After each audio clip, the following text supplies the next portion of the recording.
রহিম আজকে 14 October Sirajganj floating কর্তৃক আয়োজিত কারণের সব 2025 এবং গ্লোবাল ওয়ার্মিং রিডাকশন শীর্ষক র্যালির অনুষ্ঠান।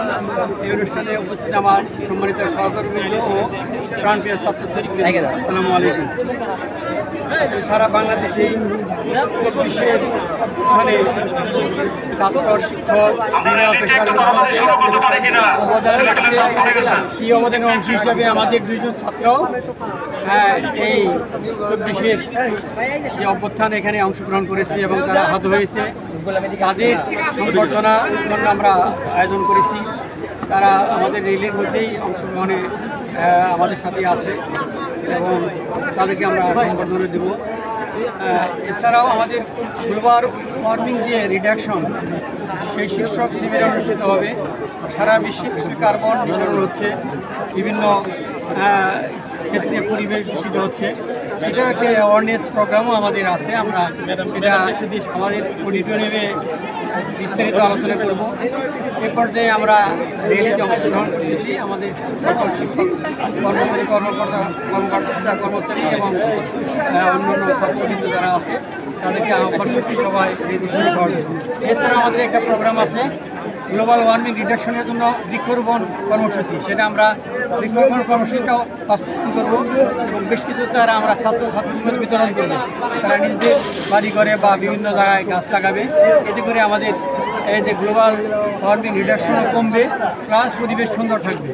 এ পর্যায়ে আমি আবার সকলে ধন্যবাদ জানাই আমার সঙ্গে শেষ করছি। আসসালামু আলাইকুম।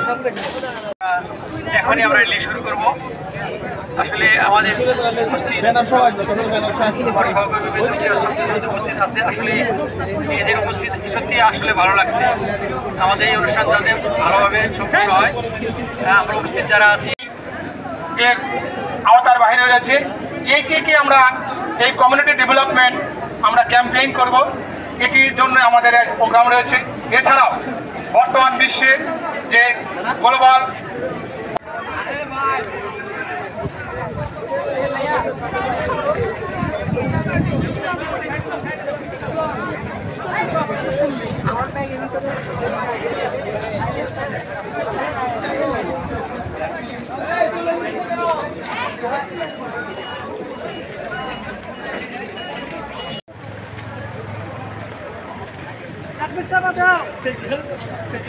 গাড়ি কাজ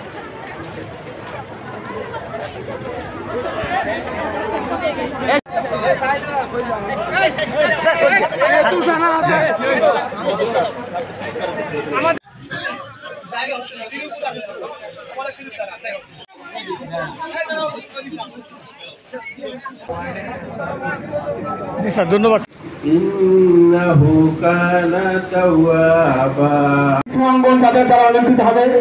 আগামী দিনের ইঞ্জিনিয়ার আয়োজিত মত বিনিময় সভায় সভাপতিত্ব করছেন আমার অত্র ইনস্টিটিউটের অধ্যক্ষ মহোদয় স্যার এবং বিশেষ অতিথি হিসাবে উপস্থিত আছেন প্রকৌশলী আইজি মাহমুদ স্যার। 1971 সালে দেখেছি, আমরা 1990 সালে আন্দোলনে দেখেছি।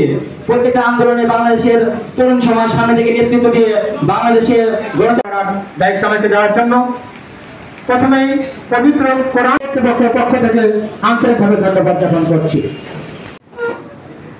সিরাজগঞ্জ পলিটেকনিক ইনস্টিটিউট কর্তৃক আয়োজিত তারুণ্যের উৎসব 2025 উপলক্ষে আজকের অনুষ্ঠানে উপস্থিত তথ্য প্রতিষ্ঠানের সুযোগ্য অধ্যক্ষ স্যার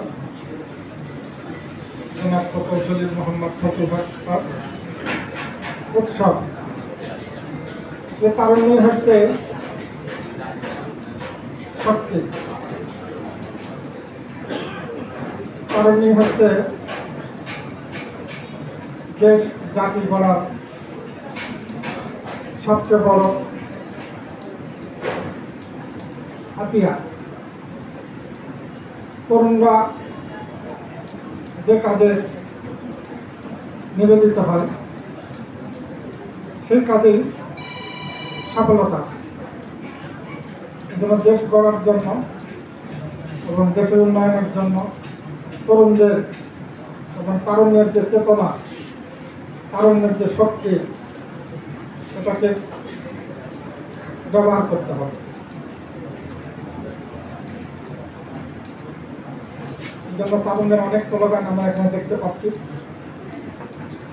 এই তারুণ্যের এই স্লোগানগুলো নিজের মধ্যে ধারণ করা, তারুণ্যের চেতনাকে নিজের মধ্যে ধারণ করা এবং সমাজের মধ্যে, দেশের মধ্যে ছড়িয়ে দেওয়া। পাশাপাশি কারিগরি শিক্ষার উন্নয়নে, কারিগরি শিক্ষার সামাজিক মূল্যায়ন এবং মূল্যবোধ বৃদ্ধির লক্ষ্যে তরুণ সমাজের, ছাত্র সমাজের, বিশেষ করে আমাদের কারিগরি শিক্ষার্থী যারা আছে সবারই অবদান রাখতে হবে। আজকের কারিগরি শিক্ষা নিয়ে অনেক ভ্রান্তি এবং সমাজ। আসলে যৌবন, তরুণের যে লিমিট আছে, এই লিমিটটা যে কোনো কাজে একজন মানুষ যদি যুবক থেকে তার শরীরে শক্তি থাকে, সে ভালো কাজ করতে পারে, খারাপ কাজও করতে পারে। সেজন্য আল্লাহ তাআলার নিয়ামত যে এই যৌবন যদি সুস্থ থাকে তাহলে সে নেকির কাজও কামাইতে পারে, খারাপ কাজও করতে পারে। এই জন্য আমি শ্রদ্ধার সাথে স্মরণ করছি আমাদের 71 সালে যে সমস্ত নৌজওয়ানরা প্রাণ দিয়েছে, 24-এ যারা প্রাণ দিয়েছে, শহীদ হয়েছে, তাদের আত্মার মাগফিরাত কামনা করছি। সর্বোপরি যারা আমাদের ছাত্রছাত্রীবৃন্দ, আমাদের মধ্যেও 2 জন 24-এর যোদ্ধা আছে, সত্যি আমরা গর্বিত। তারা এই যুদ্ধে শহীদ হয়েছে, তাদের সংবর্ধনা অনুষ্ঠান আজকে আমরা যে ক্ষুদ্র পরিশ্রম করতে পারতেছি, সত্যি আমাদের আনন্দ লাগছে। তো আসলে মানুষের ভালো যে দিকগুলো সেটা সবাই ভালোই বলে, খারাপটা খারাপই বলে। তা আমরা একটা শিক্ষা প্রতিষ্ঠানে অবস্থান করতেছি বা কর্মরত আছি। শিক্ষকতা পেশা মহান পেশা। শিক্ষক হলো জাতির কারিগর, জাতি গঠনের কারিগর। শিক্ষক যদি আদর্শ হয় তাহলে তার ছাত্র আদর্শ হবে। এবং কারিগরি শিক্ষা অন্যান্য শিক্ষার সাথে অনেক তফাৎ আছে, যদিও আমরা সেটা রিয়েলাইজ না করি। আমরা জেনারেল শিক্ষায় শিক্ষিত হওয়ার গর্ববোধ করি, কিন্তু বাস্তবে দেখা যায় যে, আমি বাস্তবে একটা ঘটনা বলি। আমার প্রথম জীবনের চাকরি সিলেটে। আমার সাথে একটা ছেলে চাকরি করতো, একটু ঘুরে করতো। ভাই আপনি কী কাজ করেন? তো বললো যে আসলে আমি তেমন কোনো কাজ করি না, আমার একটা ওয়েল্ডিং ওয়ার্কশপ আছে। আপনি কী লেখাপড়া জানেন? তো ক্লাস 5 পাস। তো ভালো করে কোনো ভাউচারও লিখতে পারে না। তো বললো আপনি ইনকাম কত মাসে? যে 30,000 টাকা আপনার।